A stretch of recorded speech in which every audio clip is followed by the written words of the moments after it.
Un condenado de la manada podría beneficiarse precisamente de esta ley de la señora Montero. Laura Cascajosa, Sevilla, cuéntanos. Sí, Agustín Martínez va a solicitar la revisión a la baja de la pena de Ángel Boza, el único miembro de la manada que no fue condenado por los abusos sexuales en Pozo Blanco, pero sí fue sentenciado a 15 años de cárcel por la violación grupal en San Fermín. Y es que en este recurso lo que va a pedir es la reducción de un año de la condena de Boza, teniendo en cuenta que esta nueva ley contempla una bajada de la horquilla por este delito de entre 14 y 18 años a entre 13 y 17 años, quedando Boza, por tanto, alejado del mínimo legal. El resto de miembros de la manada no se pueden acoger porque todos superan o rozan los 20 años de pena.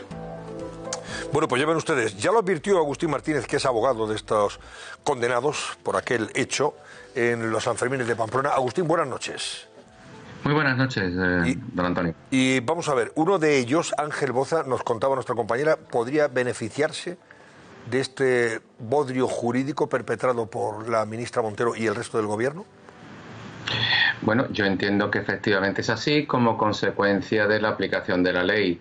Lo primero que tengo que decir es agradecer a la presidenta de la Asociación Profesional de la Magistratura que se haya acordado de los letrados como operadores jurídicos y que también nos merecemos el respeto por parte de la Administración, en este caso de los políticos, porque nuestro trabajo consiste en defender a nuestros clientes utilizando las armas que ellos nos dan, que es la legislación.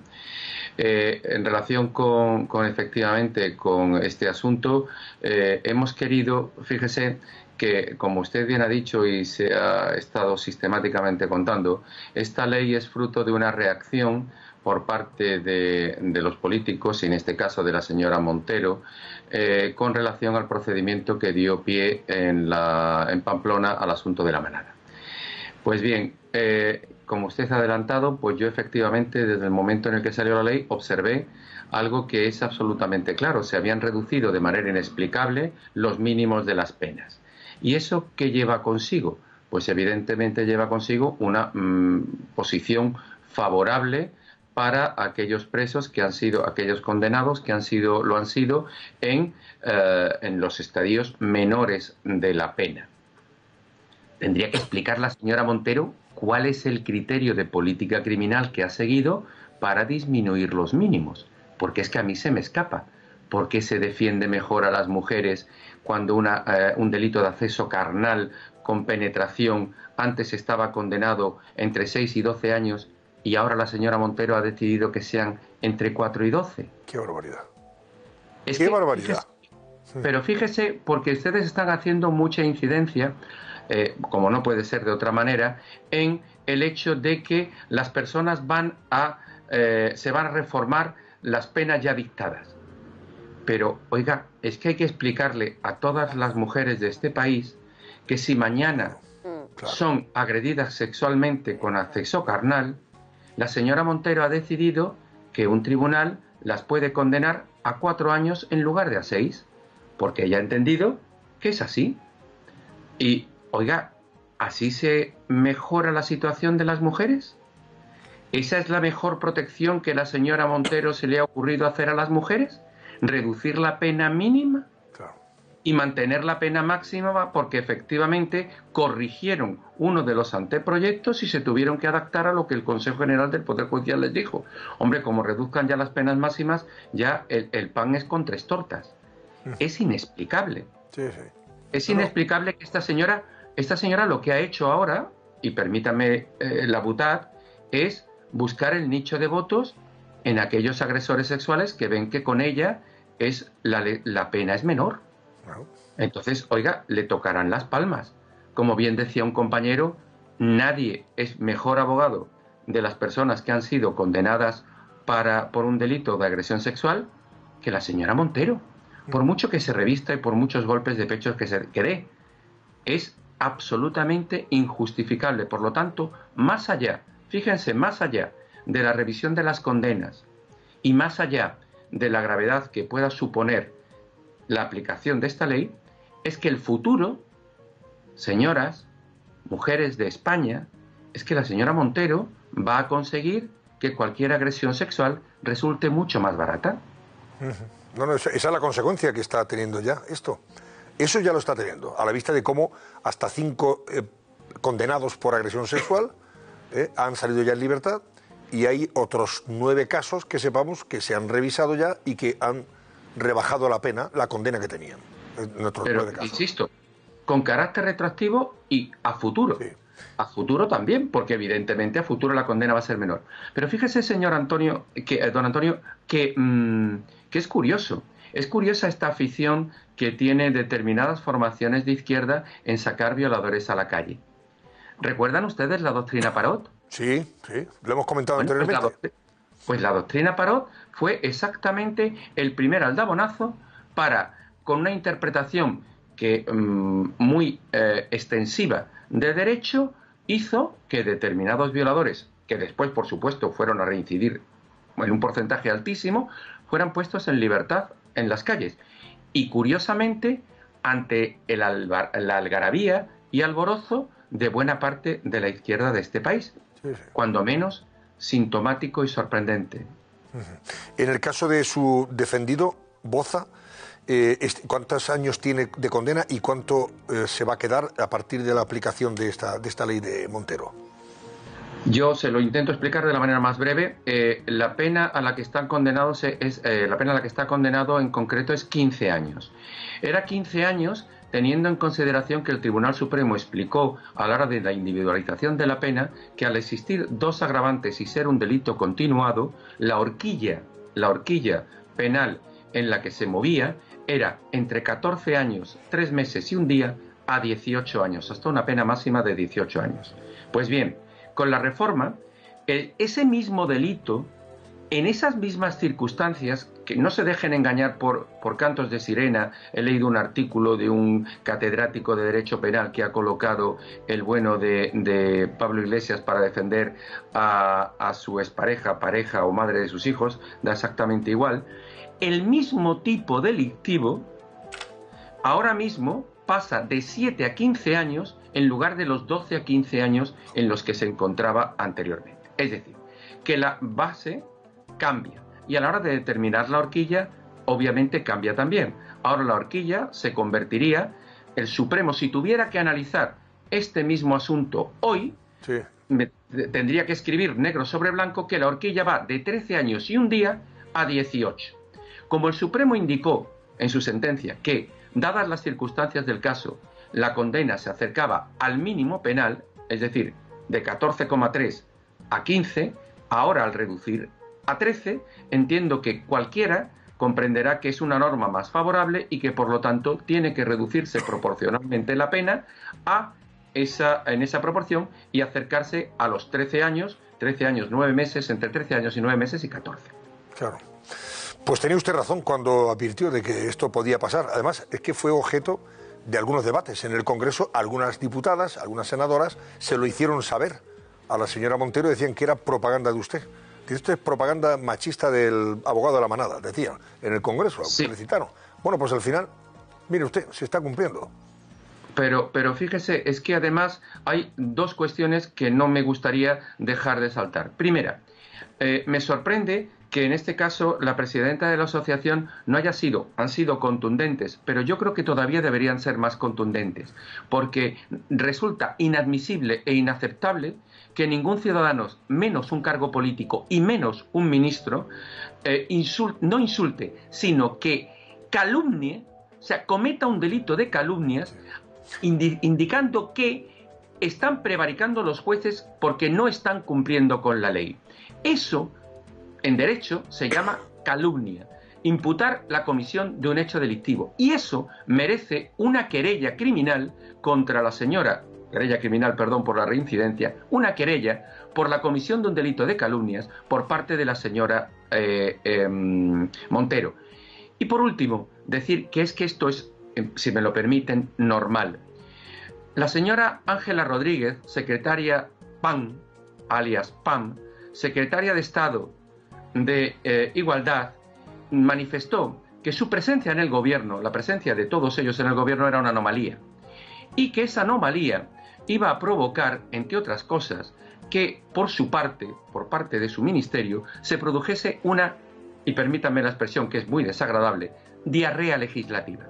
Pues bien, aquí tienen una muestra de lo que es la diarrea legislativa del Ministerio de Pues ya me ha respondido una pregunta que yo formulé aquí en el debate anoche, en el Cascabel, sobre si había razones para que algún juez aludido por esas calumnias efectivamente presentara una querella contra la señora ministra. Porque cualquiera de nosotros que hubiéramos dicho esto en un programa, aquí o en cualquier otro programa, de televisión o de radio, es probable que nos hubieran empapelado. No, yo no tengo ninguna duda. Y con razón, porque tú no puedes decir que un juez prevarica así por las buenas, por las buenas y sin prueba ninguna, etcétera, etcétera. Bueno, pues eso lo dice esta gente y no pasa nada.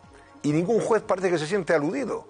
Es que yo me voy directamente y presento en mi juzgado, en el que corresponda, una querella contra esta señora. La señora Montero, la señora Pan, esta y quien sea. Pero no lo han hecho. Sin duda ninguna. Y razones hay y argumentos hay. Y permítanme que les deje una reflexión. Sí. Ustedes que hacen análisis político a gran escala y tienen una mesa formidable, ¿no les sorprende esta posición casi de perfil, casi como si no fuera con ellos, de la parte del gobierno del Partido Socialista? ¿No les sorprende que están dejando un poco que se estrelle el vehículo conducido por la señora Montero, actuando de copiloto la señora Victoria Rosell, y que van directos a estrellarse? Y que, bueno, pues ellos han dicho, bueno, pues les hemos apoyado, no teníamos otro remedio, pero fíjense ustedes cómo legislan, no se les vaya a ocurrir votarles en las próximas elecciones, porque de esta gente no se puede confiar absolutamente nada. Y por último, imagínense con las cosas que está diciendo ahora la señora Rosell de los jueces que no dictan sentencia con su perspectiva de género, no, con su perspectiva ideológica, lo que podría hacer esta señora si fuese algún día miembro del Consejo General del Poder Judicial. Totalmente. Ríanse ustedes de las purgas de Stalin, que se convertirían en verdaderos juegos de niños. Pues a sí. partir del momento en que la señora Rosell estuviese en el gobierno de los jueces, esto sería, bueno, pues el gobierno más disparatado de los jueces que haya tenido en la historia ningún país del mundo. Pues sí, gracias, señor Martínez. Agustín Martínez, abogado, señor letrado, abogado de la manada. Gracias y buenas noches. Y buenas noches. En el pecado lleva la penitencia, porque gracias a eso ahora hay que darle la razón más que nunca al PP por romper aquella negociación. Pero fíjate, yo me estaba acordando renovar ahora... el Poder Judicial, incluyendo a gente como esta, eso sí que también es cargarse ya a la independencia de los jueces. Absolutamente, pero yo estaba haciendo ahora memoria interior a cuando se produjo la sentencia de la manada y a las manifestaciones instigadas por Podemos, contra la justicia, contra los jueces, a quienes gritaban eso de no es abuso, es violación. Sí. Pues bien, con la rebaja, Fíjate, ahora con lo que decía con la Agustín rebaja, Martínez. ¿ahora qué pasa? Que fue abuso. Claro. Era abuso. Es más, Es abuso. se aplica ahora siempre que es abuso. Ahora siempre es abuso. Sí. Ya nunca es violación. Sí, esto es lo que han ¿Y a conseguido, quién echan la culpa los que han conseguido que ya no sea violación sino abuso? Otra vez a los jueces. Eran culpables los jueces antes Sí, sí. y lo son ahora. Ya lo son también. Curioso, En fin, ¿eh? voy a preguntarle a Teresa Hermida, que es abogada también, en este caso de la víctima de la manada, de la chica que sufrió esa agresión sexual en los Sanfermines. Teresa Hermida, buenas noches. Buenas noches. Bueno, y su defendida, ¿cómo lleva todo esto? ¿Qué dice?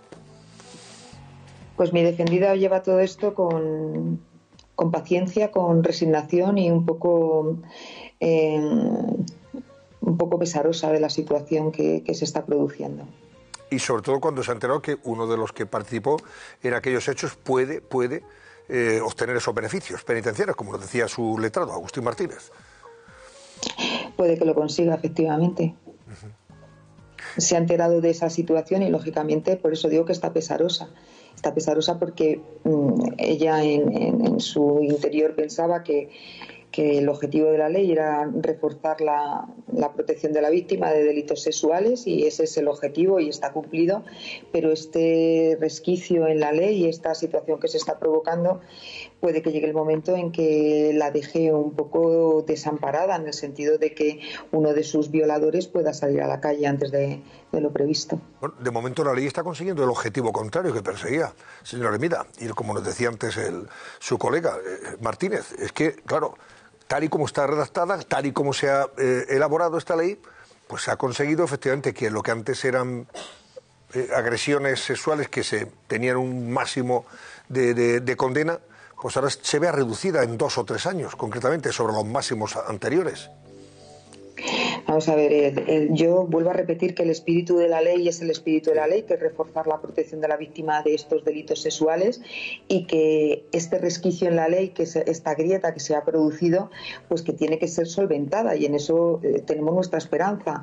Yo lo que quiero sí poner de manifiesto es, como he dicho en otras ocasiones, que nosotros, tanto la víctima como yo, tenemos una situación muy complicada en este momento, en el sentido de que, bueno, a la víctima se la erigió en baluarte, en abanderada de la ley de violencia, o sea, de la ley del solo sí es sí, y en este caso ella no lo solicitó ni lo pidió, simplemente fue un clamor social, fue un tema de la sociedad que se intentaba regular situaciones que se entendían que no estaban suficientemente reguladas y que debían ser acordes a los momentos, y lógicamente así fue. El espíritu de la ley para nosotros es maravilloso, nosotros siempre la hemos defendido. Ahora no podemos hablar o no debemos, en este sentido, hablar de un tema que puede ser politizado. En este sentido, el dolor de la víctima, la situación de la víctima no lo podemos politizar. Claro, pero doña Teresa Hermida, vamos a ver, el espíritu de la ley podemos estar de acuerdo absolutamente todos, y creo que lo estamos. En el espíritu todos estamos de acuerdo, pero la letra es la letra. Y los jueces lo que no pueden hacer es hacer caso omiso de la letra, porque entonces sí estarían prevaricando. Y aquí lo que está claro es que la letra es una diarrea, como decía Martínez, jurídica. Desde luego, técnicamente, la ley deja mucho que desear. Y en eso lo dicen todos los jueces, lo dijo el Poder Judicial y creo que también muchos letrados. O sea que, claro, el espíritu estamos de acuerdo, pero si han metido la pata, que la arreglen. Escuche, caballero, yo efectivamente no tengo ningún problema en reconocer que ha sido injustamente valorada la actitud de los jueces. Es decir, para mí los jueces están perfectamente formados y no tendrían por qué haber sido en este sentido. Creo que son desafortunadas las manifestaciones que se han realizado al respecto, y yo apoyo perfectamente al Poder Judicial, no tengo nada que decir en contra, ni al contrario. Bueno, pues en eso estamos de acuerdo, doña Teresa, por supuesto que sí. Estamos de acuerdo en el espíritu de la ley y en que los jueces no tienen la culpa de determinar. Eso me refería yo. Claro, estamos de acuerdo. Que los jueces no tienen la culpa. Entonces, claro, pero estamos todos de acuerdo también que el espíritu de la ley es para, reforzar que agresores sexuales como estos, pues efectivamente penen con las condenas en las cárceles. Claro que sí. Pero claro, si al final se hace mal, pues es que luego permite que se queden en libertad. Y que cumplan la condena. Y que cumplan la condena, claro. Claro, por eso digo que este resquicio, esta fisura, se debe tapar de alguna manera, porque lógicamente lo que no estamos de acuerdo, o por lo menos en este caso mi defendida está está muy mal, pensando que efectivamente tienen que salir este señor, o que puede salir, que puede llegar a salir antes de la fecha prevista. Por supuesto. Eso sí. Claro. A ver, le quiere preguntar a Ana Cabanilla, señora Hermida. Buenas noches, señora Hermida. Si yo le quería preguntar, después de todos los acontecimientos, de que se haya visto el efecto que esto puede tener sobre la condena de uno de los agresores condenados, si se le ha trasladado por parte del Ministerio de Igualdad alguna palabra o algún tipo de apoyo, o han sentido ustedes ese apoyo de alguna manera. ¿Desde la aplicación de la ley? Sí, desde esta revisión de condena, sí.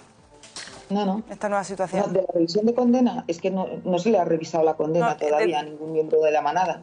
Bueno, desde esta petición, de esta cascada de revisiones de condena y de la petición de uno de los miembros, que si se ha interesado, sí, el Gobierno, el Ministerio de Igualdad, por su situación. Vamos a ver, partiendo de que yo no sé si se ha formulado la petición, yo solamente he oído al compañero que en su ejercicio legítimo del derecho de defensa ha planteado que lo está estudiando y que lo va a hacer.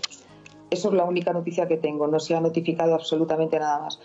Partiendo de ahí, entiendo que todas las demás víctimas que están siendo objeto de estas revisiones de condenas y de bajadas de las penas o solicitudes respecto de sus casos, deberían haber recibido también la llamada de algún miembro del Gobierno, lo que usted me está preguntando. En este caso yo hablo por mí, por mi defendida, no ha recibido ninguna llamada. Pues le agradezco también su presencia en el Cascabel, doña Teresa Hermida, abogada de la joven víctima de la manada. Muchísimas gracias por atendernos también y buenas noches.